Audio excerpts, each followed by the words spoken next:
Hope এডুকেশনের তরফ থেকে তোমাদের সবাইকে ওয়েলকাম। আমার নাম সায়ন্তন ভট্টাচার্য। আমি তোমাদের সায়ন্তন স্যার, ইংলিশের ফ্যাকাল্টি।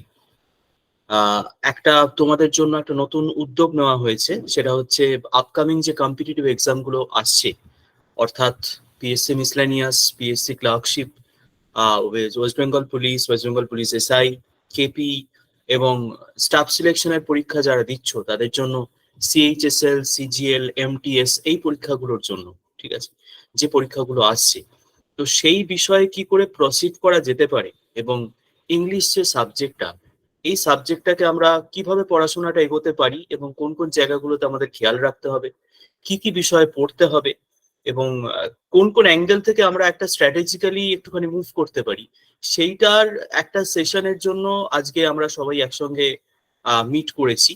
তো সেইটা নিয়ে আমরা আলোচনা করার আগে একটুখানি তোমাদের বলে দিই যে এই যে আমাদের সামনে পরীক্ষাগুলো আছে, আমরা যদি ধরি যে কি কি পরীক্ষা আছে, তো প্রথমত একটা তো তোমরা নিশ্চয়ই জানো, সেটা হচ্ছে যে পিএসসি ক্লার্কশিপের নোটিফিকেশন খুব তারা মানে বিজ্ঞপ্তি বেরিয়ে গেছে এবং সম্ভবত এই মাসেই তোমরা নোটিফিকেশনটা পাবে যে পরীক্ষাটা কবে হতে চলেছে। তো পিএসসি ক্লার্কশিপ পরীক্ষার প্রিলি এবং মেন্স দুটো পরীক্ষাতেই আমাদের ইংলিশ সাবজেক্ট থাকবে। পিএসসি মিসলেনিয়াসের মেন্সে ইংলিশ সাবজেক্ট থাকবে এবং ওয়েস্ট বেঙ্গল পুলিশ, কেপি এই পরীক্ষাগুলো এবং তার সাথে সিজিএল, সিএইচএসএল, এমটিএস অর্থাৎ স্টাফ সিলেকশন দ্বারা কন্ডাক্টেড যে এক্সামগুলো আছে, সেই এক্সামগুলোতেও আমাদের ইংলিশ সাবজেক্ট থাকবে এবং সেটা অবজেক্টিভ ডেসক্রিপটিভ। অর্থাৎ এই পিএসসির পরীক্ষাগুলো যদি আমরা দেখি, ডাব্লিউবিসিএস তো আছেই, তার সাথে পিএসসির যে কোনো পরীক্ষা যদি আমরা দেখি, সেখানে ক্লার্কশিপ, মিসলেনিয়াস, ডাব্লিউবিসিএস পরীক্ষাতে আমাদের ডেসক্রিপটিভ ইংলিশ লাগছে এবং সিজিএল, সিএইচএসএল, এমটিএস, এসএসসি কন্ডাক্টের যে এক্সামগুলো আছে সেগুলোতে আমাদের ডেসক্রিপটিভ ইংলিশটাই, অবজেক্টিভ ইংলিশটা লাগছে। হলো। আচ্ছা, এইটা করার আগে তোমরা নিশ্চয়ই এসএসসির আপকামিং যে একটা কোন কোন এক্সাম আসতে চলেছে তার একটা ক্যালেন্ডার বেরিয়েছে 23-24-এর, তোমরা হয়তো সেটা অনেকেই দেখেছো, তবু আমি আরেকবার তোমাদের শো করিয়ে দিতে চাইছি যে কেন এই টাইমটা আমাদের জন্য এতটা জরুরি, সেটা একটু আগে বুঝে নেওয়া দরকার। পিএসসি ক্লার্কশিপ, পিএসসি মিসলেনিয়াস এর কথা তোমরা জানো, ডাব্লিউবিসিএস এর কথাও তোমরা জানো যে কবে পরীক্ষাগুলো হতে চলেছে। এছাড়া যদি আমরা দেখি একটুখানি, যদি ক্যালেন্ডারটা আমরা দেখি, যেটা 2024-25-এর ক্যালেন্ডার, এখানে আমরা খেয়াল করব যে যে যে মেনলি যে পরীক্ষাগুলোর দিকে আমি তোমাদের দেখতে বলবো, সেটা হচ্ছে সিলেকশন পোস্টের পরীক্ষা, ফেজ 12, যেখানে তোমাদের এটার ডেট অফ অ্যাডভার্টাইজমেন্ট বলা আছে 1 ফেব্রুয়ারি 2024 এবং পরীক্ষাটা মোস্ট প্রবাবলি এপ্রিল-মে মাস নাগাদ হচ্ছে, ঠিক আছে। আচ্ছা, এরপরে আমরা এখান থেকে চলে আসবো একটু তলার দিকটায়, সেটা হচ্ছে কম্বাইন্ড হায়ার সেকেন্ডারি লেভেল পরীক্ষা, এইচএস লেভেল যেটাকে আমরা বলে থাকি। তো এই পরীক্ষাটা হবে জুন-জুলাই নাগাদ। এটা আমাদের কি মাস চলছে? এটা আমাদের চলছে নভেম্বর মাস। তাহলে ধরো তোমাদের হাতে এখনো টাইম থাকছে ডিসেম্বর, জানুয়ারি, ফেব্রুয়ারি, মার্চ, এপ্রিল, মে, ঠিক আছে, 6 মাস। 6 মাস কিন্তু একটা পরীক্ষার প্রিপারেশনের জন্য খুব ভালো সময়, যথেষ্ট সময়। মানে আমরা যদি ভালো করে একটু অ্যাটেন্টিভলি পড়াশোনা করি, তাহলে কিন্তু এই পরীক্ষাটার প্রিলিমিনারি মানে ফার্স্ট টিয়ার 1 যেটাকে আমরা বলি, টিয়ার 1-এর আগে কিন্তু আমরা রীতিমতো একটা প্রিপারেশনের জায়গায় চলে আসতে পারি। পরীক্ষার ডেট গুলো, পরীক্ষার টাইম গুলো একটু আমরা খেয়াল করবো। আচ্ছা, multitasking exam, multitasking non technical পরীক্ষা তোমাদের, এটা হচ্ছে জুলাই-আগস্ট, ঠিক আছে। মানে জুন থেকে তোমার পরীক্ষার মরশুমটা শুরু হলো, মানে 6 মাস, ঠিক আছে।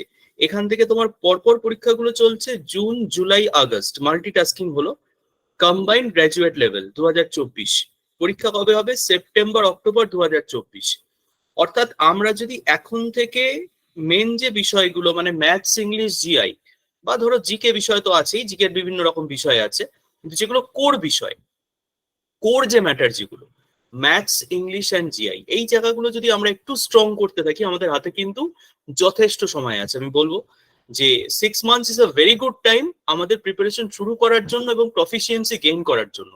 খুব ভালো সময়। আমরা কিন্তু জুন থেকে জুলাই, সেপ্টেম্বর পর্যন্ত পরীক্ষাগুলো নিতে পারছি।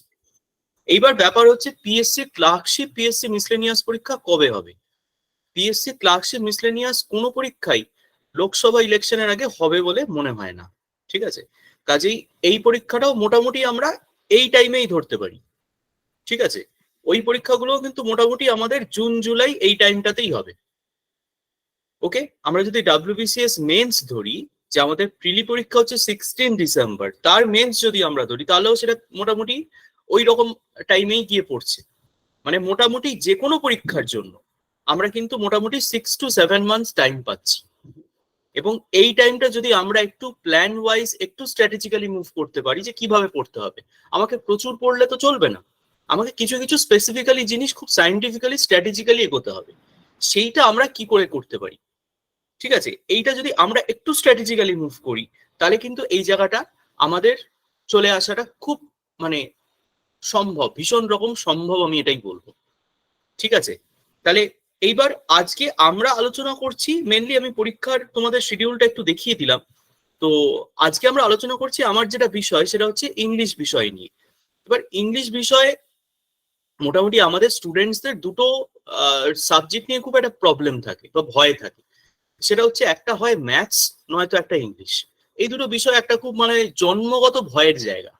কেননা একটা আমাদের মানে ভয় কাজ করে যে যতটা না বিষয়ের ওপর ভয়, তাছাড়া আমার একটা কনসেপচুয়াল দুর্বলতা যে আমি হয়তো পারবো না, বা আমি করলেই ভুল হবে, আমি কিছু লিখলেই সেটা ভুল হয় ইংলিশে, বা আমি সেন্টেন্স দেখেই বুঝতে পারি না যে সেখানে কি ভুল আছে। এই যে এরর কারেকশন যে জায়গাটা থাকে আমাদের গ্রামারে, তো সেই জায়গাটা কিন্তু আমরা দেখবো যে শুরুতেই যে সেন্টেন্স দেখেই আমার মনে হয় যে এখানে তো কোনো ভুল দেখতে পাচ্ছি না, আমার মনে হচ্ছে পুরোটাই ঠিক আছে। এই জায়গাগুলোর পেছনে মেন দায়ী হচ্ছে আমাদের শিক্ষা ব্যবস্থা। আমি বলবো পরিষ্কার কথা যে আমাদের ছোটবেলা থেকে থিওরি পড়িয়ে পড়িয়ে মাথার মধ্যে এমন ঢুকিয়ে দেওয়া হয়েছে, আমরা জানি না থিওরিকে অ্যাপ্লাই করব কি করে।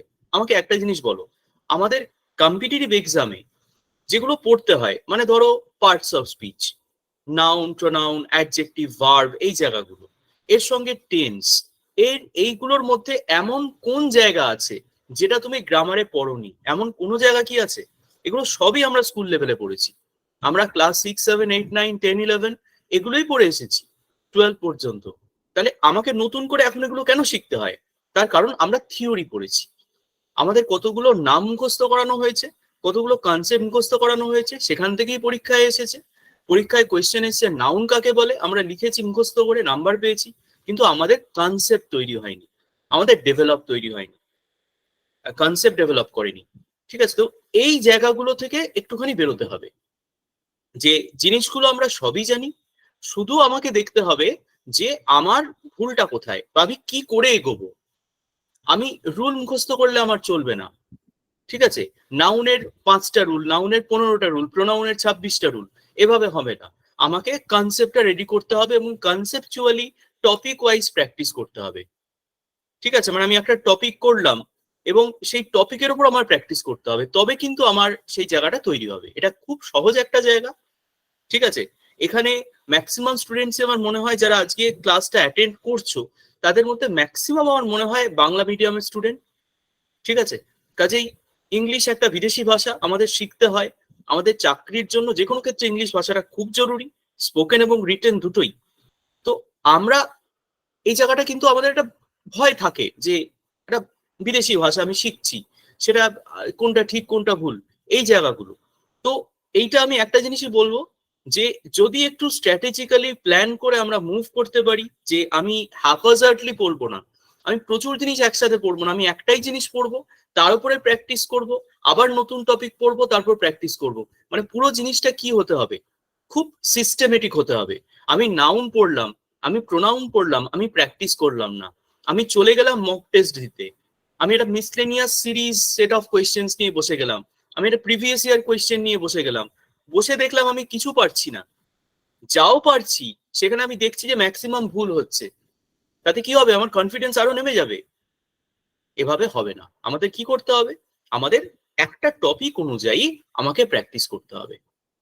ঠিক আছে, তো আজকে আমি তোমাদের সাথে একটুখানি আলোচনা করবো যে আমাদের কি কি বিষয় পড়তে হয়, কোন কোন জিনিস পড়তে হয়, এবং তার আহ কিভাবে সেটাকে এগোনো যেতে পারে, অবজেক্টিভ ডেসক্রিপটিভ দুটো জায়গায়। ঠিক আছে, তাহলে চলো আমি একটুখানি তোমাদের দেখাই যে আমাদের কম্পিটিটিভ ইংলিশে যেটা তোমার অবজেক্টিভ বিষয় যদি আমরা ধরি, তাহলে আমরা clerkship, WBCS preliminary, West Bengal police, এই জায়গাগুলো, এবং তার সাথে এসএসসির যে পরীক্ষাগুলো, সিএইচএসএল, সিজিএল, এমটিএস, এই পরীক্ষাগুলো কে ফোকাসে রেখে আমি তোমাদের একটা স্লাইড তোমাদের সাথে শেয়ার করছি।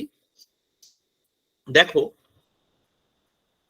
এখান থেকে আমাদের যদি ইংলিশের অবজেক্টিভ সিলেবাস আমরা দেখি, যে অবজেক্টিভ মানে অবজেক্টিভ এমসিকিউ টাইপ যে কোয়েশ্চেন আসে, সেই এমসিকিউ টাইপ কোয়েশ্চেন আমাদের কি ধরনের আসতে পারে, ঠিক আছে, এটা যদি আমরা একটুখানি দেখি। যেমন ধরা যাক আমরা প্রথমে দেখতে পাচ্ছি একটা কোয়েশ্চেন আসে, এটাকে বলে স্পটিং এরার্স। স্পটিং এরার্স মানে কি, যে একটা তোমাকে সেন্টেন্স দেবে, সেই সেন্টেন্সের মধ্যে ভুল কোথায় আছে তোমাকে পয়েন্ট আউট করতে হবে, এটাকে স্পটিং এরার্স বলা হয়। এটা তোমরা এসএসসির যে কোনো পরীক্ষাতে খুব বেশি পরিমাণে পাবে, ঠিক আছে। স্পটিং এরার্স একটা খুব জরুরি একটা জায়গা, এটা পুরোপুরি গ্রামাটিক্যাল জায়গা। তার আগে বলে দিই, অবজেক্টিভ সিলেবাসটাকে আমরা মোটামুটি দুটো ভাগে ভাগ করি। একটা হচ্ছে গ্রামাটিক্যাল পার্ট, যেটা এখানে তুমি দেখতে পাচ্ছ, আরেকটা কি, আরেকটা ভোক্যাব পার্ট। ভোক্যাব পার্টটা আমরা পরে আলোচনা করছি, কিন্তু তার আগে আমরা দেখছি গ্রামাটিক্যাল পার্ট। তাহলে গ্রামাটিক্যাল পার্টের মধ্যে আমরা যদি দেখি, তাহলে প্রথমে আমরা দেখব যে ফার্স্ট যেটা আমরা দেখতে পাচ্ছি সেটা হচ্ছে স্পটিং এরার্স, ঠিক আছে। এবার স্পটিং এরার্স এর মধ্যে আমরা দেখব যে ধরো আমি একটা সেন্টেন্স তোমাকে দিলাম, he has done a great mistake, ঠিক আছে, এরকম একটা সেন্টেন্স আমি দিচ্ছি যে he has done a great mistake. আমি একটু কালিটাকে চেঞ্জ করি, মনে হচ্ছে এটা একটু সুবিধা হচ্ছে। আচ্ছা, he has done a great mistake, ধর আমি বললাম এটাকে আমরা একটু ডিভাইড করছি, কি দিয়ে, তিনটে পার্টে ডিভাইড করলাম। হি হ্যাজটা একটা পার্ট, এটা ধরো এ পার্ট আমি বলছি, ডান একটা পার্ট, এটাকে বি পার্ট বলছি, আবার আ গ্রেট মিস্টেক এটাকে আমরা বললাম সি পার্ট। দিয়ে তোমাকে বলা হচ্ছে যে এই সেন্টেন্সটাতে ভুল কি আছে, এই সেন্টেন্সটায় ভুল কি আছে, কোন পার্টে ভুল আছে, A part, B part, C part, কোন পার্টে ভুল আছে। কেউ কি বলতে পারবে এখানে কি ভুল দেখতে পাচ্ছি? বি কি পার্টে ভুল আছে, কোন পার্টে? বি পার্টটাই।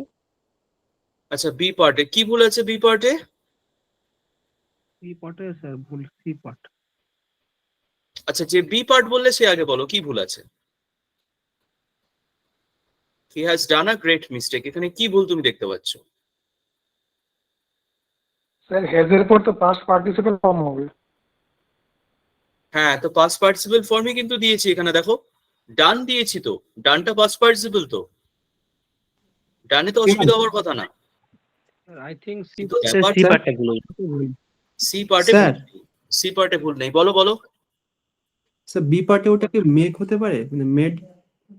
হ্যাঁ দেখো, ব্যাপারটা কি, ঠিক বলেছো, যে কিছু কিছু সেন্টেন্সে কিছু কিছু সিচুয়েশনে কি হয়, আমাদের ভার্বটা এক এক রকম হয়। যেমন কেউ কোনো কাজ করেছে, তাহলে আমরা বলি he has done the job, কিন্তু ভুল করেছে, ভুল করেছে বললে কিন্তু আমরা ডান বলি না, আমরা বলি কি, আমরা বলি না ডান, আমরা বলি হি হ্যাজ মেড, ঠিক আছে। ভুলের সাথে ভার্বটা কি যায়, ডানের জায়গাতে আমাকে কি দিতে হবে, আমাকে দিতে হবে made. He has made a great mistake, তাহলে ভুলটা আমরা কোন পার্টে পাচ্ছি, ভুলটা পাচ্ছি বি পার্টে। কেউ কিছু বলছে, বলো। আচ্ছা, যাই হোক, তো এখানে তাহলে ভুলটা আমরা পেলাম বি পার্টে। দেখো এটা একটা ভার্বের ফর্মের উপরে একটা প্রবলেম ছিল। এবার স্পটিং এরার্স আমাদের কোন কোন বিষয়ের উপর আসতে পারে, সব বিষয়ের উপর আসতে পারে। তোমাদের গ্রামাটিক্যাল যত এরিয়া আছে, parts of speech, tense, narration change, voice change, transformation, এই সমস্ত জায়গা থেকে আমাদের স্পটিং এরার্স আসতে পারে। এবার স্পটিং এরার্স কি করে প্র্যাকটিস করব, maximum student spotting errors practice কিভাবে করতে হবে এইটা নিয়ে একটা রং কনসেপশনে থাকে। কিভাবে প্র্যাকটিস করবে স্পটিং এরার্স, দেখো আমাদের যদিও এখানে বলে দেয় যে শুধুমাত্র তুমি কি করবে, ভুলটাকে চিহ্নিত করো, কোন পার্টে ভুল আছে সেই পার্টটাকে চিহ্নিত করো, শুধু এইটা বলে দেয়। এখানে কি বলে যে কারেকশন করো, এই যে আমি বললাম যে ডানের জায়গায় মেড হবে, এটা যদি নাও করি তাহলেও তো আমি নাম্বার পাবো, তাই না? আমি যদি বলি শুধু বি পার্টে ভুল আছে তাহলেও তো আমি নাম্বার পাবো। কিন্তু আমরা যখন প্র্যাকটিস করব না, প্র্যাকটিস করার সময় কিন্তু সব সময় জানতে হয় যে কারেকশন কোনটা, রেকটিফিকেশন কোনটা, ভুলটা কোথায় ছিল, কোন জায়গায় আমায় ঠিক করতে হবে। এইটা না জানলে কিন্তু কি হবে, আমার 10টার মধ্যে 7টা ভুল হবে। ঠিক আছে, 10টার মধ্যে 7টা ভুল হবে, হয়তো 3টে গেস করে করে ঠিক হয়েও যেতে পারে, আবার নাও হতে পারে, কিন্তু 7টা ভুল হবে ফর শিওর। তার কারণ কি, আমাকে কিন্তু গ্রামারে কিন্তু কোনো রকম আন্দাজের জায়গা নেই, আমাকে গেস করার কিন্তু জায়গা নেই, এটা কিন্তু বুঝে নেবে। ঠিক আছে, এটা সবসময় খেয়াল রাখবে যে এই যে নেগেটিভ মার্কিং না, আমরা যে জানি যে পরীক্ষায় নেগেটিভ মার্কিং হয়, এই নেগেটিভ মার্কিং এর সব থেকে বেশি দোষটা কিন্তু পড়ে ইংলিশের ওপর। ঠিক আছে, তুমি দেখবে তোমাদের মধ্যেও নিশ্চয়ই অনেকে আছো যারা বেশ কিছুদিন পরীক্ষা দিচ্ছ, আবার অনেকে হয়তো আছো নতুন, আমি জানি না কে কিরকম, কিন্তু আমি এটুকু বলতে পারি যারা এর আগে অনেকগুলো পরীক্ষা দিয়েছো তারাও আমার সাথে একমত হবে যে ইংলিশ কিন্তু নেগেটিভ মার্কিং ভীষণ রকম নিয়ে আসে আমাদের জন্য। এটা কেন আসে বলো তো, কেন নেগেটিভ মার্কিং বেশি হয় আমাদের ইংলিশে? কেউ বলতে পারবে? কার কি মনে হয় যে ইংলিশে কেন নেগেটিভ মার্কিং বেশি আসে? স্যার কারণ আমরা ম্যাক্সিমাম আন্দাজে গেস করি। হ্যাঁ, এইবার বলো তো আমরা গেস কেন করি, কেন গেস করি? আমি বুঝতে পারি। দেখো, আমরা ম্যাথস বা জিআই তে কিন্তু অতটা নেগেটিভ মার্কিং হয় না, তাই না? ম্যাথ জিআই তে অতটা নেগেটিভ মার্কিং হয় ইংলিশের মতো হয় না, কিন্তু দেখবে খেয়াল করবে, কারণ দেখবে একটা অঙ্ক যখন আমরা করি, আমরা হয় সেটার উত্তরটা মানে আমি ম্যাথে কি করি, ক্যালকুলেশন করি, তো আমি একটা অঙ্ক, একটা প্রফিট এন্ড লসের অঙ্ক দিয়েছে, আমি সেটা করতে গেলাম, আমি ফর্মুলাই জানি না, তাহলে আমি তো সেটা পারবোই না।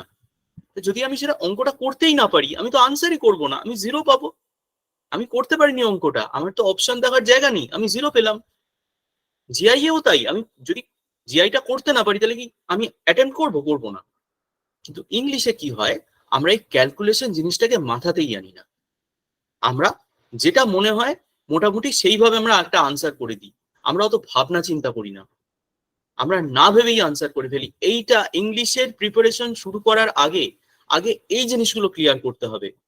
এই কিছু ব্লকেজ আছে আমাদের মাথায়, না কিছু মেন্টাল ব্লকেজ থাকে, এগুলোকে ঠিক করতে হবে, যে ইংলিশে গেস করে আনসার করা, তবে কিন্তু আমাদের নেগেটিভ মার্কিং ঠিক হবে। মনে রাখবে, ইংলিশে করার সময় ম্যাথস আর জিআই এর সাথে একটা বেসিক ডিফারেন্সের জায়গা যেটা আমি তোমাদের বলবো, সেটা হচ্ছে যে আমার দুটো টেরিটরি আছে, ঠিক আছে?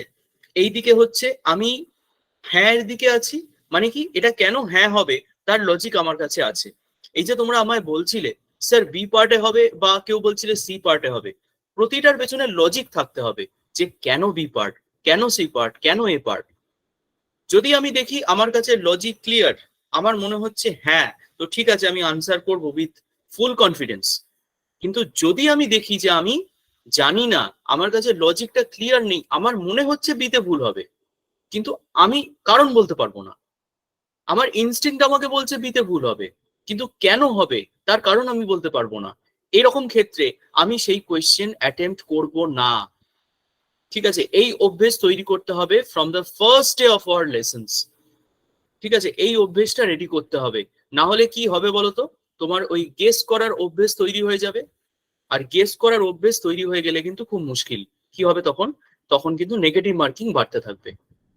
আমার হয়তো ইনিশিয়ালি কিছু জিনিস ঠিক হবে আন্দাজে করে, ঠিক আছে, কোনো জিনিস আন্দাজে করে ঠিক হয়ে গেলে দেখবে আমাদের একটা আনন্দ হয়, একটা আনন্দ হয় না? আমার মনে হয় যে আমি বিনা পরিশ্রমে একটা পেয়ে গেলাম, এ দেখ আমি তো ইংলিশ শিখিনি, আমি রুল টুল কিছুই জানি না, আমার মনে হলো বি তে ঠিক হবে, দেখ বিটা হয়ে গেছে, ঠিক আছে, আমাদের একটা স্যাটিসফ্যাকশন আছে।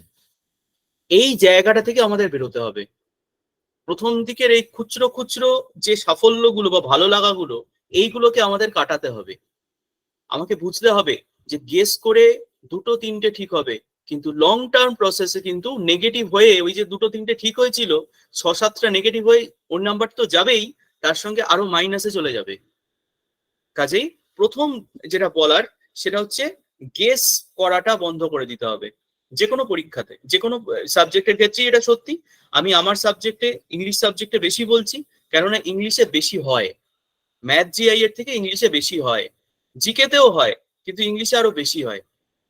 ঠিক আছে, তাহলে গেসিংটা বন্ধ করে দিতে হবে। এটা সবাইকে একটু, আজকের ক্লাস যারা করছো তারা একটু আজকের পর থেকে এটা মনের মধ্যে ঢুকিয়ে নাও যে আমি গেস করব না। ঠিক আছে, আমার ইনিশিয়ালি নাম্বার কম আসবে, আমি ইনিশিয়ালি পারবো না, ঠিক আছে, অসুবিধা নেই, আমি আজকে নাম্বার কম পাই, আমার পরীক্ষায় নাম্বার বেশি পেলে চলবে। ঠিক আছে, আজকে মক টেস্টে আমি 10-এর মধ্যে 2 পেয়েছি, অসুবিধা নেই। কিন্তু যখন আমি মেন পরীক্ষাটা দিতে যাবো, আমি যখন টিয়ার 1 দিতে যাবো, টিয়ার 2 দিতে যাব, তখন যেন আমি 10-এর মধ্যে অন্তত 8টা পারি। নেগেটিভ হবে না, 0 হোক অসুবিধা নেই, 0 is much better than negative. Negative marking এড়িয়ে চলতে হবে, ঠিক আছে? তাহলে এটা হচ্ছে প্রথম কথা। আমি স্পটিং এরার্সটা দেখালাম। স্পটিং এরার্স কি হলো, একটা পার্টকে তোমাকে 4টে পার্টে ভাগ করেছে, এবিসি 3টে পার্ট, 3টে পার্টের কোথায় ভুল আছে তোমায় বলতে হবে। এবং প্র্যাকটিস করার সময় কিন্তু আমরা অবশ্যই কি করব, আমরা কিন্তু কোথায় ভুল আছে সেটাকে চিহ্নিত করার সাথে সাথে কি ভুল আছে, কারেকশন কি হবে, রিপ্লেসমেন্ট কি হবে, সেইটাও কিন্তু আমরা জানার চেষ্টা করব। ঠিক আছে, এইটা একটুখানি আমরা খেয়াল রাখবো। এই গেল আমাদের স্পটিং এরার্স। এবার সেকেন্ড পার্ট আমরা যেটা দেখতে পাচ্ছি সেটা হচ্ছে সেন্টেন্স ইমপ্রুভমেন্ট। সেন্টেন্স ইমপ্রুভমেন্ট কাকে বলে? সেন্টেন্স ইমপ্রুভমেন্ট বলতে আমরা বলবো যে, ধরো আমি বললাম যে, ধরা যাক আমি একটা সেন্টেন্স বলছি,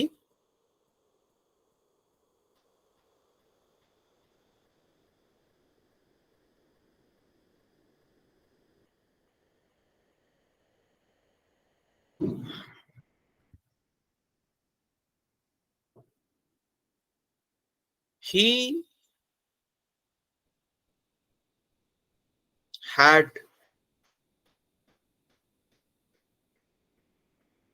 completed the lesson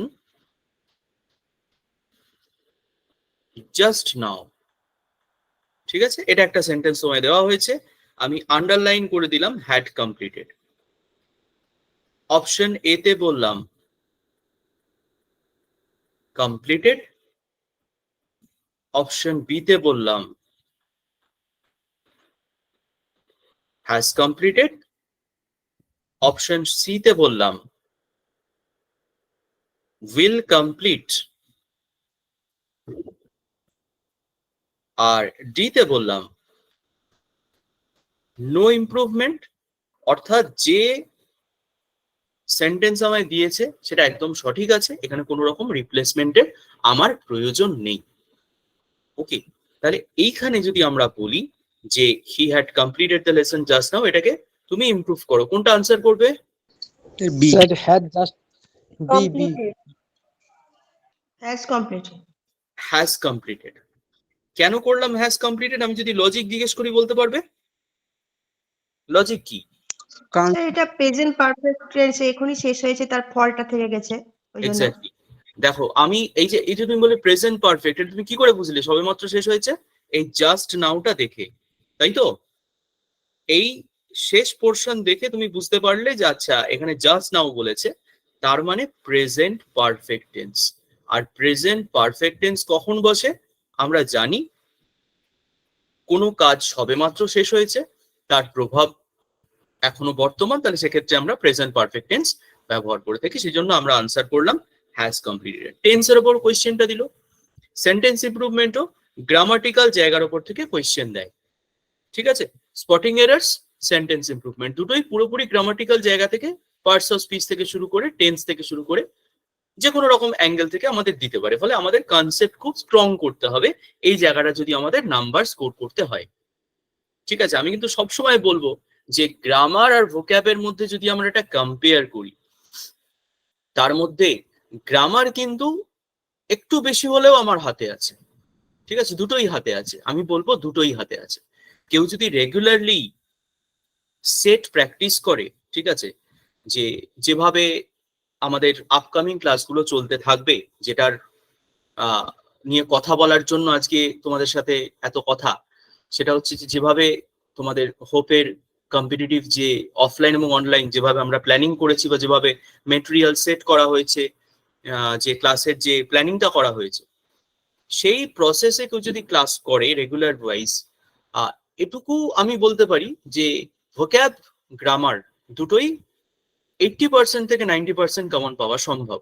ঠিক আছে, তারপরেও আমি বলবো যে গ্রামার আরেকটু হলেও বেশি। তার কারণ হচ্ছে গ্রামারের যদি কনসেপ্ট আমার স্ট্রং হয়, তাহলে কিন্তু আমার শুধুমাত্র মানে যদি আমার এক্সাক্ট কোয়েশ্চেনের ল্যাঙ্গুয়েজ কমন নাও পড়ে, তাহলেও কিন্তু আমি পারবো, তাই না? ভোক্যাবুলারি আমি মানে আমরা একটা লেভেল পর্যন্ত করতে পারি, ঠিক আছে, অবশ্যই তার মধ্যে থেকে আমরা 60 to 70% ভোক্যাব কমন তো পেয়েই যাব, ঠিক আছে, এটা নিয়ে কথা নেই। তারপরেও কিছু কিছু ভোক্যাব আসতে পারে যেগুলো হয়তো আননোন, কারণ vocabulary, synonym, antonym, one word, idiom পৃথিবীতে লাখ লাখ আছে, ঠিক আছে। আমি কি লাখ লাখ পড়বো? আমার পক্ষে সম্ভব নয়।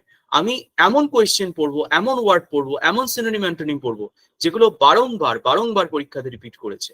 আমাকে লেটেস্ট এক্সাম কোয়েশ্চেন্স দেখতে হবে, সেই কোয়েশ্চেন থেকে যে লেটেস্ট এসএসসির গত 5 বছরে বা গত 3 বছরে কি কি ভোক্যাব বারবার রিপিট করছে, কোন কোন সিনোনিম অ্যান্টোনিম পরীক্ষায় বারবার আসার প্রবণতা আছে, সেইগুলোকে আমরা এক জায়গায় করব, সেই মতন আমরা প্র্যাকটিস করব।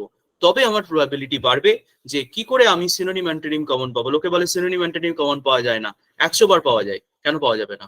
সেই মতন সেই স্ট্র্যাটেজিক্যালি প্র্যাকটিস করতে হবে, ঠিক আছে। আমি এই যে বাজারে বিভিন্ন বই পাওয়া যায়, দেখবে যে প্রকাশক বা পাবলিকেশন তো মানে স্টুডেন্টদের বই কেনানোর জন্য মানে কি না করে, তাই না? আমরা যদি দেখি যে বাজারে দেখবে বই ভরে গেছে, top 100 synonyms, top 500 one word substitutions. কিসের টপ? কে বলেছে টপ? কিসের হিসেবে টপ? কেউ জানে না। অ্যালফাবেটিক্যালি কিছু ওয়ার্ডস কে একসঙ্গে কালেক্ট করে একটা বই বিক্রি করে দিলেই স্টুডেন্টরা সেটা কিনবে, ঠিক আছে। ওভাবে কিন্তু ভোক্যাবুলারি হয় না। ভোক্যাবুলারি আমরা মুখস্থ করতে যাই, ভোক্যাবুলারি আমরা লিস্ট ওয়াইজ অ্যালফাবেটিক্যালি পড়তে যাই। পড়লে হবে? ওভাবে হবে না। কত মনে রাখবে? কত ওয়ার্ড মনে রাখবে? আজ পড়বে কাল ভুলে যাবে। প্র্যাকটিস করতে হবে। একটা ওয়ার্ড থেকে কি করে একাধিক ওয়ার্ড তৈরি হয় সেটা জানতে হবে, তবেই আমার ভোক্যাব কমন পড়বে। রাইট, ঠিক আছে। ভোক্যাবুলারি নিয়ে আমি পরে কথা বলছি, আপাতত গ্রামারের পোর্শনটা একটু আলোচনা করে নেওয়া যাক। আচ্ছা, সেন্টেন্স ইমপ্রুভমেন্ট আমরা দেখে নিলাম, এটা একটা সেন্টেন্স ইমপ্রুভমেন্ট হলো। 3 নাম্বার আমরা পাচ্ছি ফিল ইন দ্য ব্ল্যাঙ্কস, বা যেটাকে ধরো আমরা ফিলার্স বলে থাকি, সেন্টেন্স ফিলার্স বলা হয়। সেন্টেন্স ফিলার্স মানে নর্মাল কোনো একটা সেন্টেন্স, তার মধ্যে একটা গ্যাপ থাকবে, ওই গ্যাপ অনুযায়ী আমায় কি করতে হচ্ছে, জায়গাটাকে ফিল আপ করতে হচ্ছে। এটা গ্রামাটিক্যাল হতে পারে, আবার এটা ভোক্যাব দিয়েও ফিলার্স করা যেতে পারে। যেমন ধরো আর্টিকেল প্রিপোজিশন দিয়ে যদি আমরা দেখি, তাহলে আর্টিকেল প্রিপোজিশন দিয়ে করলে আমরা দেখবো এটা একটা গ্রামাটিক্যাল কোয়েশ্চেন। আবার আমরা যদি দেখি যে ভোক্যাবুলারি দিয়ে করেছে, তাহলে ভোক্যাবের কোয়েশ্চেন। তাহলে এটা ফিল ইন দ্য ব্ল্যাঙ্ক যদি আমরা একটা সিম্পল সেন্টেন্স দেখি যে he is both dash scientist and dash essayist, অর্থাৎ তিনি একজন বৈজ্ঞানিক এবং একজন প্রবন্ধকার। আমি তোমায় বললাম আর্টিকেল দিয়ে সেন্টেন্সটাকে ফিল আপ করো। কে বলবে আনসার আমায়?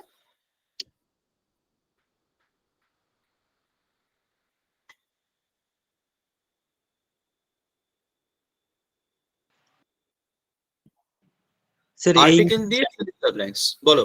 স্যার এ। প্রথম গ্যাপে তাই তো? হ্যাঁ sir. He is both a scientist and an essayist. এই পরের গ্যাপটায় কি বসবে? এ বসবে। এ বসবে? স্যার দুটোতেই দা বসবে মনে হচ্ছে। আচ্ছা, দুটোতেই দা বসবে একজন বলছে, একজন বলছে এখানে দুটোতেই এ বসবে। আর কেউ কিছু বলবে?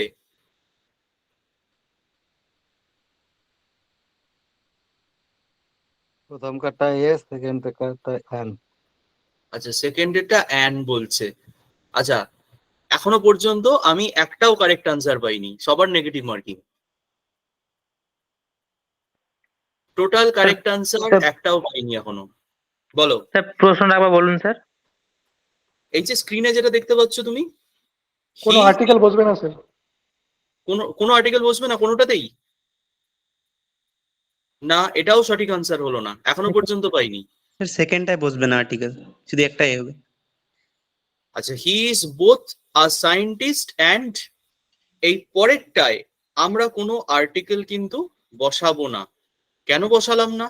যে বললে একটু আমাকে আনসার দেওয়ার চেষ্টা করো তো, কেন বসালাম না এখানে পরেরটা আর্টিকেল? এসেইস্ট তো বলো। যেহেতু একই ব্যক্তি দুটোই কোয়ালিটি, ওই জন্য। ভেরি গুড, বারবার একদম। দেখো নর্মালি আমাদের কি হয়, আমি বলি না যে খুব সাধারণ সাধারণ জায়গাতে আমাদের নেগেটিভ মার্কিং হয়ে যায়। দেখো আমি কিন্তু ওই 4-5 জন আমি আনসার পেলাম, সবার কিন্তু নেগেটিভ হয়েছে, একজন ঠিক বললে আমাকে। দেখো এই যে এসএইচটা আছে না, কি দিয়ে শুরু হয়েছে? ই দিয়ে, ভাওয়েল দিয়ে শুরু হয়েছে। এবার ভাওয়েল দেখলেই আমাদের মনে হয় যে অ্যান হবে, এটা একটা কমন ব্যাপার। যে ভাওয়েল দেখলে মনে হয় আচ্ছা সায়েন্টিস্ট আছে মানে কনসোনেন্ট আছে, তাহলে এখানে এ বসবে, আর এটা এসএইচটা আছে ভাওয়েল দিয়ে শুরু হয়েছে, তাহলে এখানটা কি বসবে? অ্যান বসবে। ঠিক আছে, এই জন্যই কিন্তু কোয়েশ্চেনটা দেওয়া। ভালো করে জানবে যে আমরা যতটা চালাক না, যে কোয়েশ্চেন বানায় পেপার সেট করে সে কিন্তু আমার চেয়ে অনেক চালাক। সে কিন্তু জানে যে এসএইচ দেখলেই স্টুডেন্টরা অ্যান বসাবে বা দা বসাবে। এটা কেন আর্টিকেল হলো না? কারণ দেখো এখানে একজন পার্সনের দুটো কোয়ালিটির কথা বলা হয়েছে, যে সে একজন সায়েন্টিস্ট এবং এসএইচ দুটোই। আর্টিকেলের নিয়ম হচ্ছে যদি দুটো অ্যাডজেক্টিভ বা দুটো কোয়ালিটি সেম সাবজেক্টকে ডিনোট করে, তাহলে আর্টিকেল শুধুমাত্র প্রথম যে ওয়ার্ড আছে তার আগে যায়, পরেরটার আগে কিন্তু কোনো আর্টিকেল যায় না। যেহেতু এখানে দুটো কোয়ালিটি সেম সাবজেক্টকে বোঝাচ্ছে, সেই কারণে এখানে সায়েন্টিস্টের আগে আমি এ বসাবো, এসএইচের আগে কিন্তু বসাবো না। ঠিক আছে, খুব বেসিক রুল আর্টিকেলের, হয়তো আমরা জানিও, কিন্তু পরীক্ষায় কিন্তু ভুল হয়ে যাবে। ঠিক আছে, এই কারণে আমি বলছি যে প্র্যাকটিস করে করে এমন একটা জায়গায় আনতে হয় যেখান থেকে আমার ভুল হবেই না, মানে আমার রিফ্লেক্স অ্যাকশনই আমাকে বলবে যে না এটা হবে না, এটা আমি দেখেছি কোয়েশ্চেনটা, এই কোয়েশ্চেনের প্যাটার্ন আমি জানি, আমি পড়েছি আগে। তাহলে কিন্তু আর ভুলের জায়গাটা একদম ক্লোজ টু জিরো করে দিতে হবে। ঠিক আছে, যতটা মিনিমাইজ করা সম্ভব নেগেটিভ মার্কিং ততটা করতে হবে। হলো, তাহলে ফিল ইন দ্য ব্ল্যাঙ্কস এরকম আর্টিকেল, প্রিপোজিশন বা বিভিন্ন ভার্বের ফরমেশন, টেন্সের ফরমেশন তার উপরে আসতে পারে। ঠিক আছে, এটাও একটা গ্রামাটিক্যাল পোর্শন।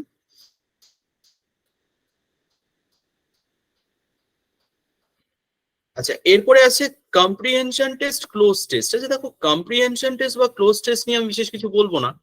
কম্প্রিহেনশন টেস্ট হচ্ছে একটা আনসিন প্যাসেজ। ঠিক আছে, একটা আনসিন প্যাসেজ যেটা থেকে কোয়েশ্চেন দেয়।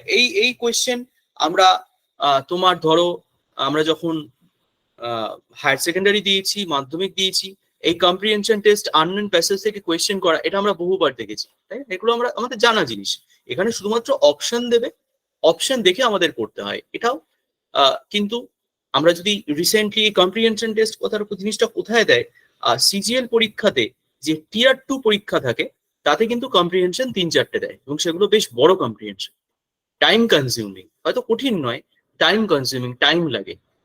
ঠিক আছে, তাহলে এইটা আমরা কম্প্রিহেনশন টেস্ট আমরা কি করে করব সবসময় মনে রাখবে। আমি পরে স্ট্র্যাটেজিক্যালি এগুলো ইন্ডিভিজুয়ালি আলোচনা করব তোমাদের সাথে, যে সবসময় কোয়েশ্চেন আগে পড়ে নিতে হয়, তবে কিন্তু কম্প্রিহেনশন তাড়াতাড়ি হয়। মানে প্রথমে প্যাসেজটা 2-3 বার পড়বো, পড়ে বুঝবো, তারপর কোয়েশ্চেন পড়বো, তারপর আবার প্যাসেজ পড়ে কোয়েশ্চেনের আনসার খুঁজবো, তা নয়। আগে প্যাসেজ কোয়েশ্চেনটাকে পড়ে নিতে হয়, পড়ে তারপর খুঁজতে হয় যে সেই কোয়েশ্চেনের আনসার প্যাসেজের কোন এরিয়াতে আছে। ঠিক আছে, এটার কিছু কিছু প্রসেস আছে যে কি করে কম্প্রিহেনশন ফ্ললেসলি করব, কি করে তাড়াতাড়ি করব, সেগুলো আমি আলোচনা পরে করব পরের সেশনে। এই গেল কম্প্রিহেনশন টেস্ট। আচ্ছা, ক্লোজ টেস্ট কাকে বলে?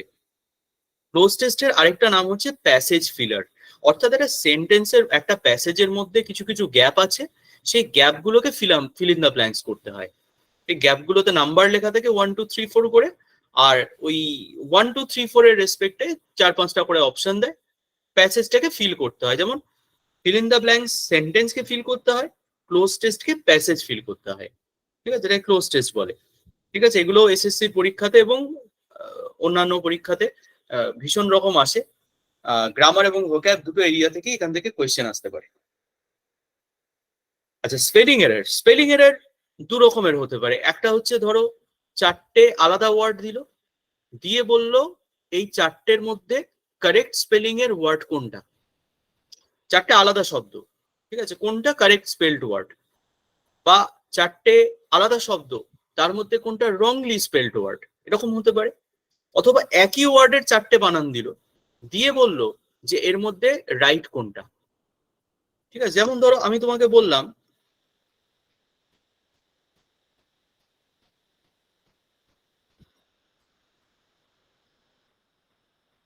এম্বারাসমেন্ট,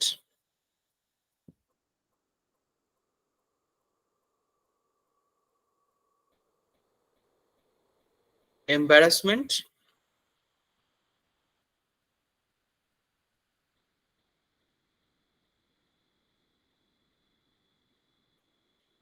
এম্বারাসমেন্ট আর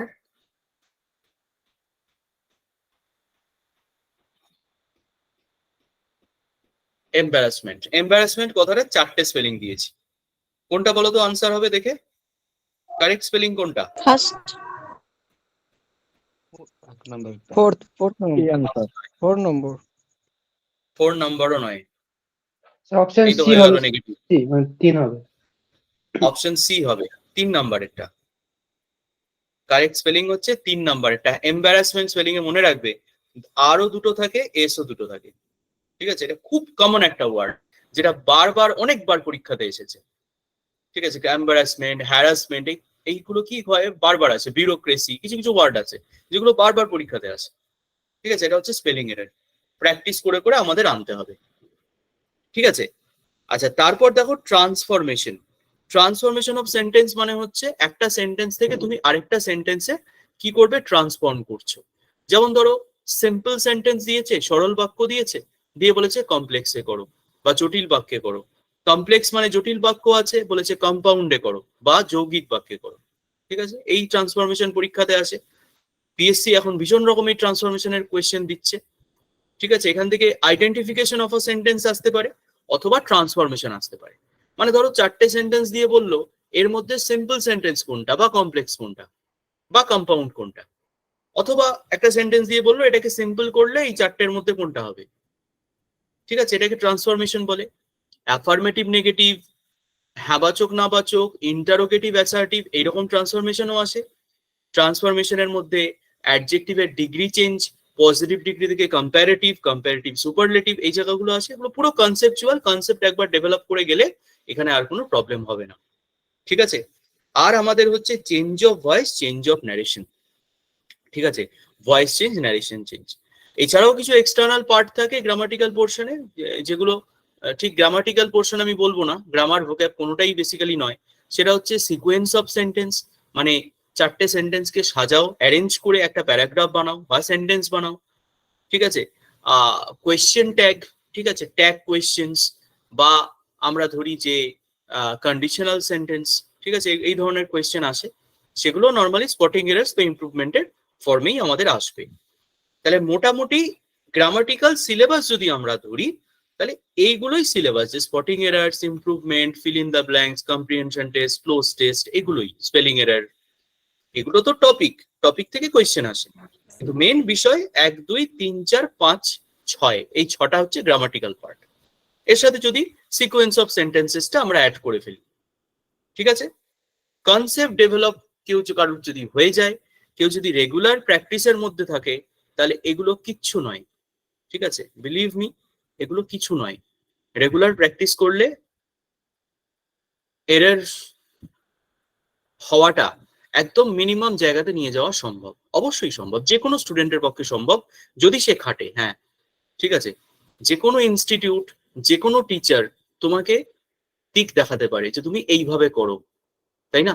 কিন্তু তুমি সেটার পেছনে যদি খাটো, তাহলে অবশ্যই তুমি সেই জায়গাটা রিচ করতে পারবে, ঠিক আছে? 100% গ্যারান্টি। কিন্তু তুমি যদি না খাটো, তাহলে কিন্তু কোনো টিচার, কোনো ইনস্টিটিউট করতে পারবে না।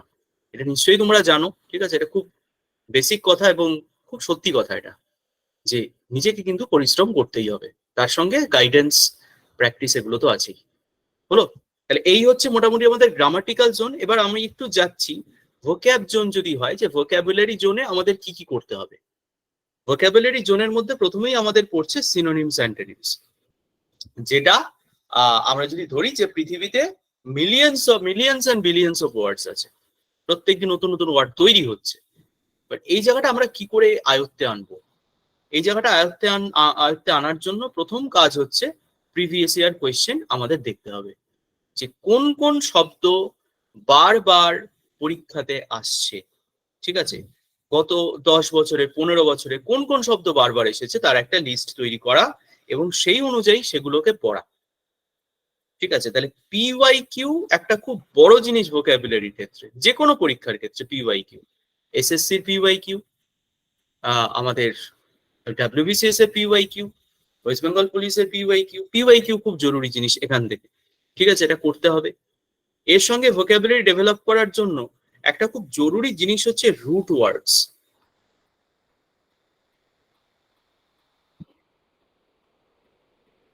কারোর কি ধারণা আছে রুট ওয়ার্ড জিনিসটা কি, কাকে বলে রুট ওয়ার্ডস?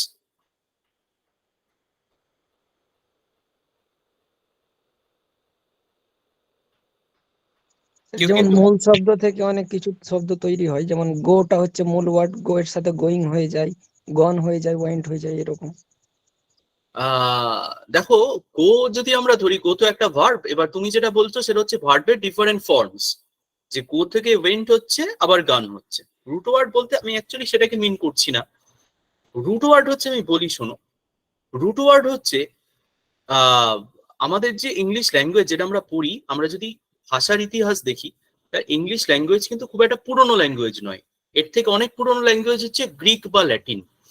এবার আমাদের যে ওয়ার্ডস গুলো মেনলি দেয়, যেমন ধরো সিনোনিমস অ্যান্টোনিমস তো বটেই, তার সাথে ওয়ান ওয়ার্ড সাবস্টিটিউশন, এইটার জন্য খুব জরুরি এই রুট ওয়ার্ডস।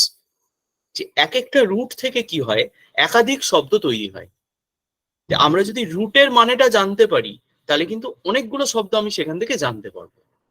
ব্যাপারটা কিরকম একটু আমি তোমাদের দেখাই, ওটা খুব ইন্টারেস্টিং। যেমন দেখো, একটা রুট হয়, আমরা যদি ধরি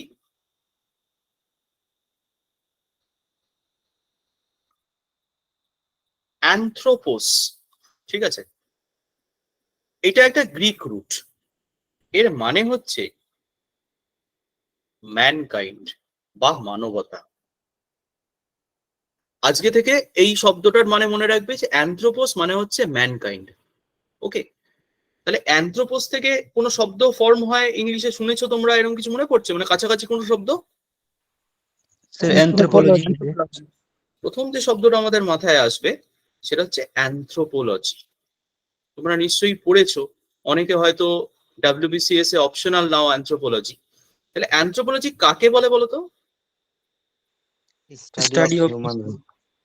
স্টাডি অফ ম্যানকাইন্ড, ঠিক আছে, মানব সভ্যতা বা মানব সভ্যতার যে বিবর্তন, সেই সংক্রান্ত পড়াশোনাকে বলা হয় অ্যানথ্রোপোলজি, স্টাডি অফ ম্যানকাইন্ড বা study of evolution of mankind.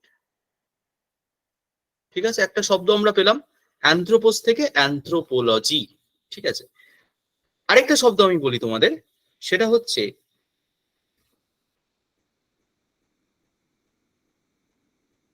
শব্দটা কি চেনা? ফিল্যান্থ্রপিস্ট। Sir, yes sir. কাকে বলে ফিল্যান্থ্রপিস্ট? ফিলান্থ্রপিস্ট মানে যে সোশ্যাল ওয়ার্ক করে, নর্মালি সমাজ সেবা। ইন আদার ওয়ার্ডস আমি যদি এভাবে লিখি,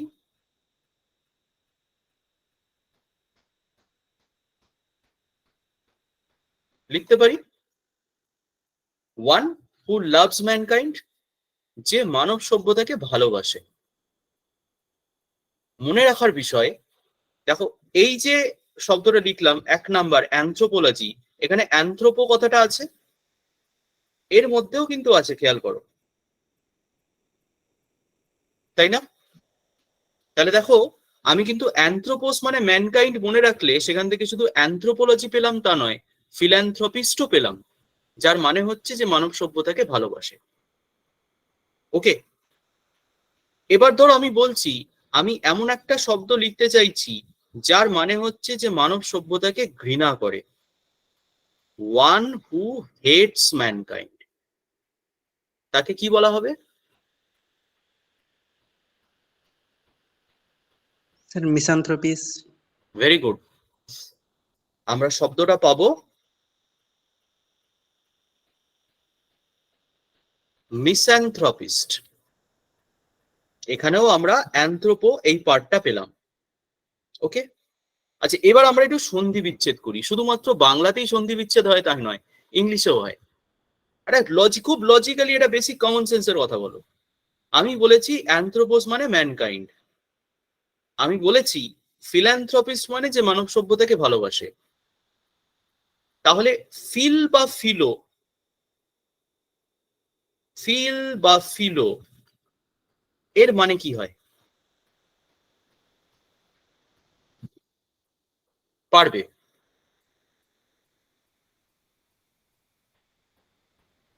লাভ Philan- বা কিরকম কিছু। ফিলান্থ্রপিস্ট মানে যদি মানব সভ্যতাকে ভালোবাসা হয়, আর অ্যানথ্রোপোস মানে যদি ম্যানকাইন্ড হয়, তাহলে ফিল মানে কি হতে পারে? লাভ না?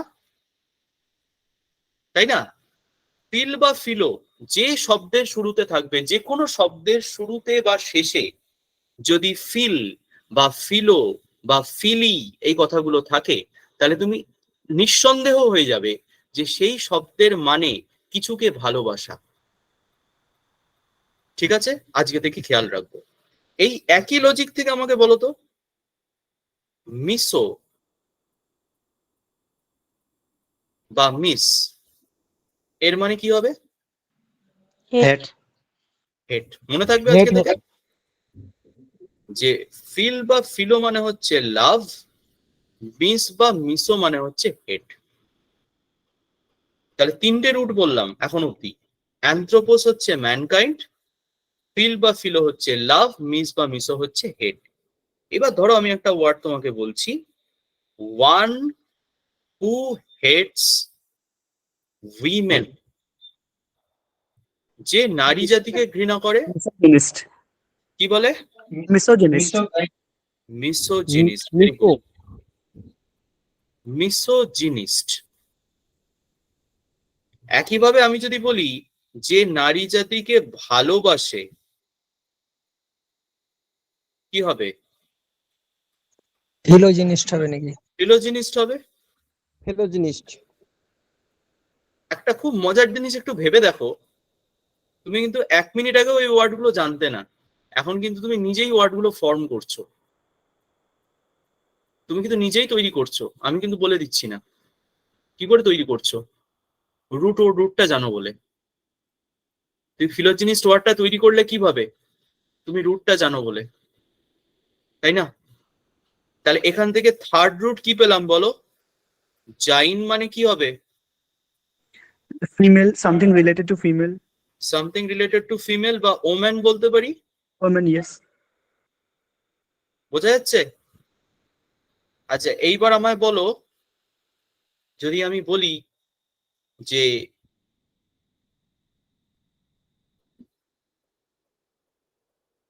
one who treats women's diseases, নারী রোগ বিশেষজ্ঞ বা স্ত্রী রোগ বিশেষজ্ঞ, কি বলে? গাইনোকোলজিস্ট। গাইনোকোলজিস্ট। গাইনোকোলজিস্ট। দেখো জাইনকে কমন পেলাম,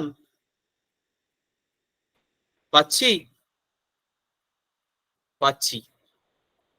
তো দেখো এটাও কিন্তু রুটসটা শিখে গেলাম। যে কোনো শব্দের শুরুতে বা শেষে বা মাঝখানে জাইন থাকা মানে ওম্যান, ফিল বা ফিলো থাকা মানে লাভ, মিস বা মিসো থাকা মানে হেট, অ্যানথ্রোপো থাকা মানে ম্যানকাইন্ড। ঠিক আছে, আরেকটা রুট বলি। ধরো বলেছি গ্যামি। গ্যামি মানে কি? স্যার গ্যামি বিবাহ, বিবাহ সংক্রান্ত কিছু একটা। ম্যারেজ। Very good. ঠিক আছে, ম্যারেজ। তাহলে আমি যদি বলি যে বিবাহ ভালোবাসে, ওয়ান হু লাভস ম্যারেজেস, কি বলবো? গ্যামিস্ট। কি গ্যামিস্ট? পলিগ্যামিস্ট। ফিলোগ্যামি। ফিলোগ্যামিস্ট। আমি রুট কি বলেছি? রুট মনে রাখবে সবসময়। ফিলো মানে কি বলেছি? লাভ, তাই না? তাহলে এখানে লাভ বলেছি, তাহলে ওয়ান হু লাভস ম্যারেজেস কে কি বলবো? ফিলোগ্যামিস্ট। ঠিক আছে, আমি যদি বলি one who hates marriages, misogamist. Misogamist. ঠিক আছে, আমি যদি বলি one who has many wives, polygamist. তাকে বলে পলিগ্যামিস্ট। ঠিক আছে, পলি মানে কি? মোর দ্যান ওয়ান, তাই তো? আর এবার যদি হু হ্যাজ মেনি ওয়াইভস না বলে আমি বলি one who has many husbands, পলিটা তো কমন হবে। এইবার আমায় জানতে হয় যে আমরা তো মেয়েদের রুটটা শিখলাম জাইন, তাহলে পুরুষের রুট কোনটা? পুরুষের রুট হচ্ছে অ্যান্ড্রি, ঠিক আছে, বা অ্যান্ড্রাস, ঠিক আছে। তাহলে one who has many husbands কে বলা হয় পলিঅ্যান্ড্রিস্ট, ঠিক আছে, পলিঅ্যান্ড্রিস্ট। ওকে, তাহলে এবার লাস্ট কোয়েশ্চেন, মানে রুটের লাস্ট জায়গাটা দেখো, যদি আমি বলি ওয়ান হু হেটস মেন, যে পুরুষদের ঘৃণা করে তাকে কি বলবো?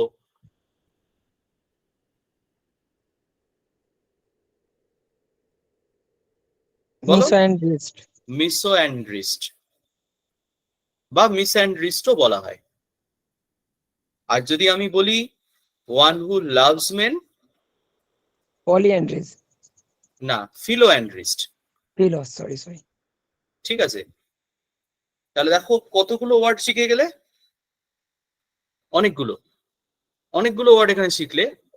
কিন্তু একটা জিনিস খেয়াল করো, এটা কিন্তু তুমি মুখস্থ করোনি, তুমি কিন্তু কতগুলো রুট শিখেছো, জাস্ট রুট থেকে কিন্তু নিজেই তৈরি করতে পারলে। আজকের পরে তুমি যদি জ্ঞানী দেখো, তুমি হয়তো এক্স্যাক্ট জানবে না, ঠিক আছে, হয়তো আমি ধরে নিলাম তুমি এক্স্যাক্ট জানো না, কিন্তু তুমি তো এটুকু জানতে পারবে যে সামথিং রিলেটেড টু ম্যারেজ। আর অপশনের মধ্যে তো সব ম্যারেজ দিয়ে থাকবে না, তাহলে আমরা তো ব্যাক ক্যালকুলেশন করে সেই আনসারটায় আসতে পারবো যে হ্যাঁ ঠিক আছে, ম্যারেজ রিলেটেড শব্দটাই আমার আনসার হবে। বুঝতে পারছো?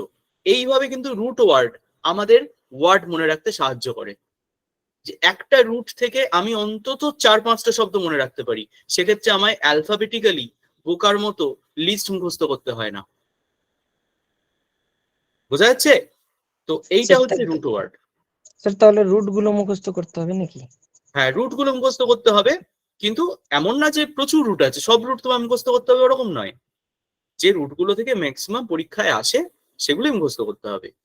কিন্তু রুট মুখস্থ করলে কি হবে, আমরা কিন্তু একটা রুট থেকে যেহেতু 5-6টা ওয়ার্ড পাচ্ছি, তাহলে ধরো তুমি সাপোজ 50টা রুট মুখস্থ করলে তোমার তো 250 ওয়ার্ড হয়ে যাবে। তো তোমার পক্ষে সহজ কোনটা?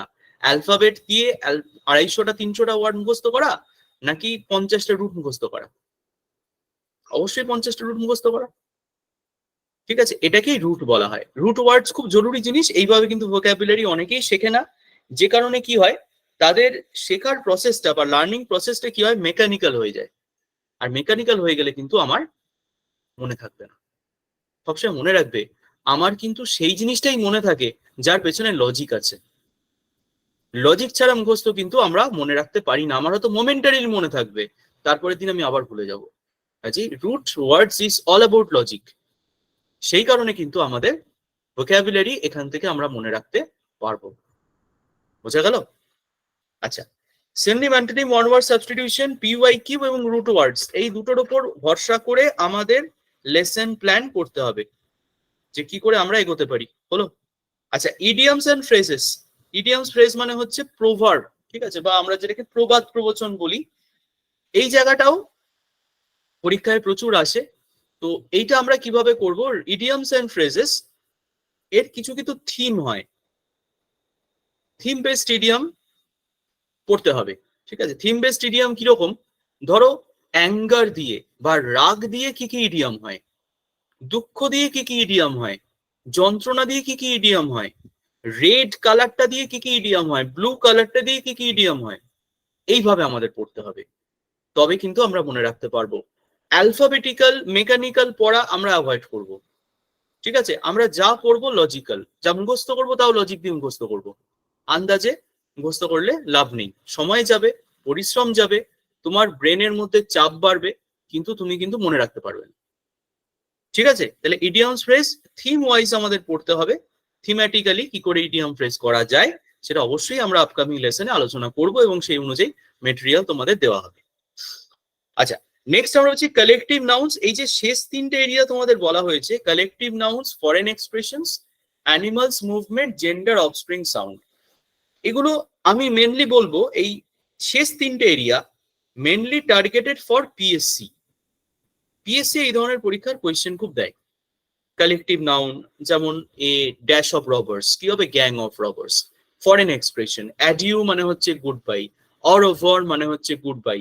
তো এই ধরনের কিছু ফরেন এক্সপ্রেশন যেগুলো আগে মানে বিদেশি ভাষাতে ছিল, এখন সেটা চলে এসছে তোমাদের ইংলিশ গ্রামারে। অ্যানিমালস মুভমেন্ট, মাউস হাঁটে, সেই হাঁটার স্টাইলটাকে কি বলে? আ মাউস ড্যাশ কি বলে? স্ক্যাম্পার। মাউসের হাঁটার স্টাইলটাকে বলে স্ক্যাম্পারিং করা। ঠিক আছে, আমি যদি বলি হরিণ, বাক, বিউসি কে হচ্ছে মেল হরিণকে কি বলে? বাক বলে বিউসি কে। তার ফিমেলকে কি বলে? তার ফিমেলকে বলা হয় ডো, ডিওই ডো। ঠিক আছে, বা আমাকে বলা হলো রাজহাঁস বা সোয়ান, তার সন্তানকে কি বলা হয়? রাজহাঁসের সন্তান বা বাচ্চাকে বলা হয় সিগনেট। এইরকম কোয়েশ্চেন ভীষণ দেয়। সাউন্ড, গাধার ডাককে কি বলে? বলে ব্রে। ছাগলের ডাককে কি বলে? বলে ব্লিট। এই ধরনের কোয়েশ্চেন কিন্তু পিএসসি খুব দেয়। ঠিক আছে, তো এইগুলো বিশেষ কিছু বলার নেই, এগুলো লিস্ট অনুযায়ী তোমাদের মুখস্থ করতে হবে যে কোনটাকে কি বলে। এটা পিএসসির এক্সামের জন্য আমাদের ফোকাস করতে হবে। ওই যে বললাম যে এক্সাম অনুযায়ী আমাদের ফোকাস করতে হবে, যে আমাদের সামনে আছে ক্লার্কশিপ পরীক্ষা, আমাদের সামনে আছে মিসলেনিয়াসের মেন্স, তার মধ্যে কিন্তু ডেসক্রিপটিভের সঙ্গে সঙ্গে অবজেক্টিভও তোমাদের লিখতে হচ্ছে হাতে, জানো নিশ্চয়ই। 150 নাম্বারের যে মেন্স থাকবে পিএসসি মিসলেনিয়াসে, তার মধ্যে 30 মার্কস কিন্তু থাকবে অবজেক্টিভ, যেটা তোমাকে খাতায় লিখতে হবে উইদাউট অপশন। অপশন কিন্তু থাকবে না।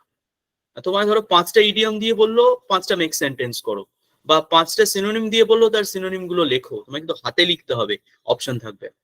তো আমাদের ফোকাস করতে হবে এক্সাম অনুযায়ী। সব পরীক্ষার প্রিপারেশন এক হয় না। যারা বলে তারা ভুল বলে যে ও ঠিক আছে এসএসসির জন্য পড়, তাহলে তোর পিএসসি মিসলেনিয়াসটাও হয়ে যাবে। ওভাবে হয় না। প্রত্যেক পরীক্ষার আলাদা কারিকুলাম আছে, আলাদা সিলেবাস আছে, আলাদা প্যাটার্ন আছে, আলাদা স্ট্র্যাটেজি আছে। সেই এক্সাম অনুযায়ী আমাদের স্ট্র্যাটেজি সেট করতে হবে, আন্দাজে করলে কিন্তু কোনোটাই হবে না। হলো? তাহলে এই হচ্ছে মোটামুটি আমাদের অবজেক্টিভ পার্ট, গ্রামার আর ভোকাবুলারি।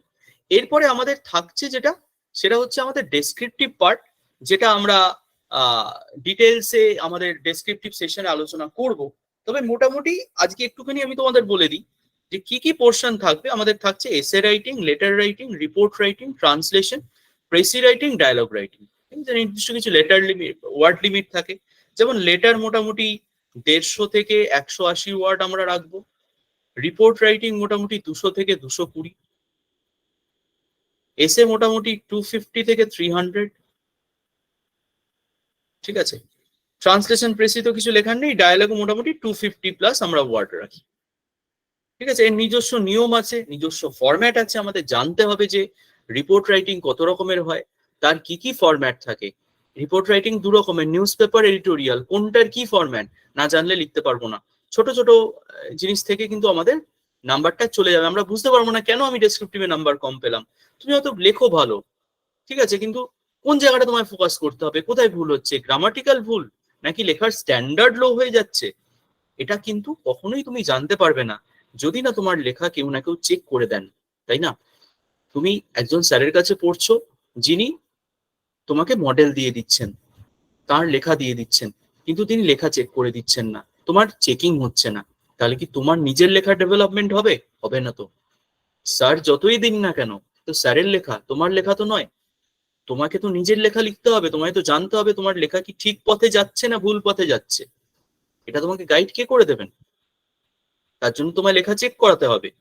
ঠিক আছে, ডেসক্রিপটিভ রাইটিং কিন্তু আমরা বলবো যে 30% is about teacher, 70% for students. কারণ তোমাকে নিজেকে লিখতে হবে, রেগুলার লিখতে হবে, এবং রেগুলার চেক করাতে হবে যে কোন জায়গায় তোমার ল্যাক করছে, সেটা গ্রামারের ল্যাক নাকি ভোকাবুলারির ল্যাক নাকি লেখার স্ট্যান্ডার্ড উঠছে না, কোনটা, সেটা টিচার তখনই বলতে পারবেন যদি তুমি তোমার লেখা চেক করে দেন। ওকে, তো এই হচ্ছে আমাদের ডেসক্রিপটিভ সিলেবাস। আজকে আমরা মোটামুটি তোমাদের অবজেক্টিভ আর ডেসক্রিপটিভ নিয়ে একটা কিছুই নয় একটা গ্রস আলোচনা তোমাদের সাথে করলাম। তো আমাদের আপকামিং হোপের যে অনলাইন এবং অফলাইন কলেজ স্ট্রিটে অফলাইন সেন্টারে ক্লাস শুরু হতে চলেছে মেনলি কম্পিটিটিভ ইংলিশকে টার্গেট করে। তো সেখানে অবশ্যই তোমরা যদি তোমাদের সাথে যদি দেখা হয় তাহলে সেক্ষেত্রে তোমাদের সাথে আরো বেশি সময় কাটাতে পারবো, আরো লেসন প্ল্যান গুলোর স্ট্র্যাটেজি গুলো তোমাদের সাথে শেয়ার করতে পারবো। ঠিক আছে, এবং অবশ্যই যে কি করে প্রসিড করতে হবে সে সম্পর্কে আমি আমার মতন করে গাইড করার চেষ্টা করব। ওকে, তো মোটামুটি এই ছিল আজকের ক্লাস। তো তোমাদের ক্লাস কেমন লেগেছে তোমরা অবশ্যই জানিও, যিনি আছেন অথরিটি তাদেরকে। যদি ভালো লেগে থাকে তাহলে তোমাদের সাথে ইন ফিউচার আবার দেখা হবে। ঠিক আছে? স্যার অফস্প্রিং ব্যাপারটা কি বুঝতে পারলাম না, অফস্প্রিং বলে লিখা ছিল। আচ্ছা, অফস্প্রিং বলে যেটা বলেছিলাম বলে দিচ্ছি আমি। অফস্প্রিং মানে হচ্ছে সন্তান, ঠিক আছে, চিলড্রেন। আচ্ছা ঠিক আছে, বুঝেছি। ঠিক আছে স্যার একটা কোশ্চেন স্যার, হ্যাঁ হ্যাঁ, শিওর শিওর, বলো। এই প্যারাজাম্পেলসটা কি জিনিস ওটা নেই? প্যারাজাম্বল হচ্ছে ওই যে সিকোয়েন্স অফ সেন্টেন্স বললাম, সেন্টেন্স সাজানো, যে তোমাকে পিকিউআরএস তাই তো? পিকিউআরএস, 4টে সেন্টেন্স দিল, দিয়ে বললো অ্যারেঞ্জ করো, Okay. এটা কি প্যারাজাম্বল বলে। এটা তোমার এসএসসি, ব্যাংকিং সব পরীক্ষাতেই আসে বিষয়। আচ্ছা, এই ব্যাচের বিষয়, কিভাবে ব্যাচ ফর্ম হবে, তার অন্যান্য যে ডিটেলস আছে, এগুলো তোমাদের হোপ অথরিটি থেকে জানানো হবে। এগুলো আমি আজকে বলতে পারবো না, ঠিক আছে? সেগুলো ওখান থেকে তোমরা একটুখানি তোমাদের কোয়েরি গুলো তোমরা জানাবে, যে কি কি কোয়েরি তোমাদের আছে ব্যাচের বিষয়, যে কবে থেকে কি শুরু হবে, কিভাবে ক্লাস হবে, কতদিন ক্লাস হবে, এই বিষয়গুলো, ঠিক আছে? এগুলো তোমাদের ওখান থেকে জানিয়ে দেওয়া হবে। ওকে, চলো তাহলে আজকে আমরা ক্লাস এখানে এন্ড করছি আমাদের। থ্যাংক ইউ ক্লাস অ্যাটেন্ড করার জন্য।